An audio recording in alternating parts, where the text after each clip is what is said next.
बहुत पहले, इतना पहले कि समय का भी जन्म नहीं हुआ था। न दिन था, न रात, न सूरज, न तारे। चारों ओर बस गहरा अंधकार था। उस असीम अंधकार के बीच एक शांत लहराता हुआ क्षीर सागर था। उस अनंत जल के ऊपर भगवान विष्णु विराजमान थे। वे शेषनाग के अनगिनत फनों पर विश्राम कर रहे थे। शेषनाग के हजारों फन थे और हर फन पर प्रकाश चमक रहा था, जैसे तारों का आकाश।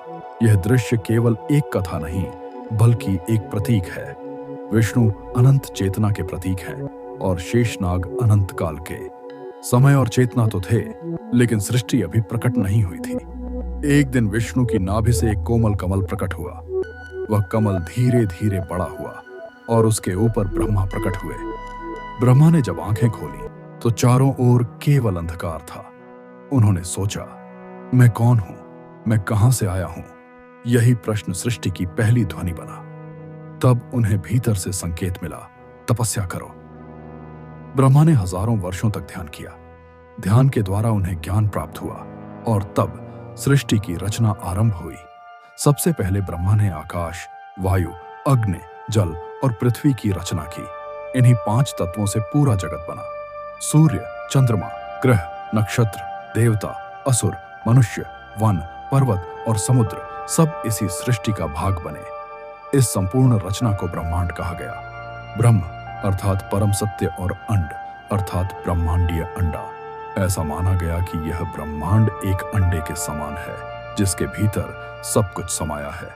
और इसके बाहर भी ऐसे अनगिनत ब्रह्मांड हैं। जैसे समुद्र में असंख्य बुलबुले होते हैं, वैसे ही अनंत ब्रह्मांड है।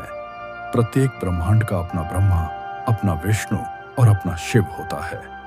जब सृष्टि आगे बढ़ी तब उसमें सुख और दुख का जन्म हुआ। जब अधर्म बढ़ता है और संतुलन बिगड़ने लगता है, तब शिव प्रकट होते हैं। लोग उन्हें विनाश का देवता कहते हैं, लेकिन वास्तव में वे परिवर्तन के देवता हैं। उनका तांडव केवल नाश नहीं करता, बल्कि नई शुरुआत के लिए मार्ग तैयार करता है। जब प्रलय आता है तब सब कुछ समाप्त हो जाता है, परंतु कहानी वहीं खत्म नहीं होती। पौराणिक कथाओं के अनुसार पृथ्वी को शेषनाग संभाले हुए हैं। जब वे अपने फन हिलाते हैं तो भूकंप आता है। इसका अर्थ यह नहीं कि पृथ्वी सचमुच सर्प पर टिकी है, बल्कि यह एक प्रतीक है कि संसार एक नाजुक संतुलन पर टिका हुआ है। यदि संतुलन डगमगाएगा तो सब कुछ प्रभावित होगा।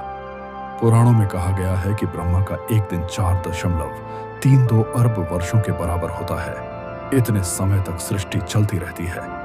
फिर उनकी रात्रि आती है, जिसमें सब कुछ विलीन हो जाता है। ब्रह्मा के 100 वर्ष पूरे होने पर महाप्रलय होता है। तब सब कुछ शून्य में समा जाता है। फिर से विष्णु, फिर कमल, फिर ब्रह्मा और फिर सृष्टि। यह चक्र अनंत है। न इसका स्पष्ट आरंभ दिखता है, न अंत।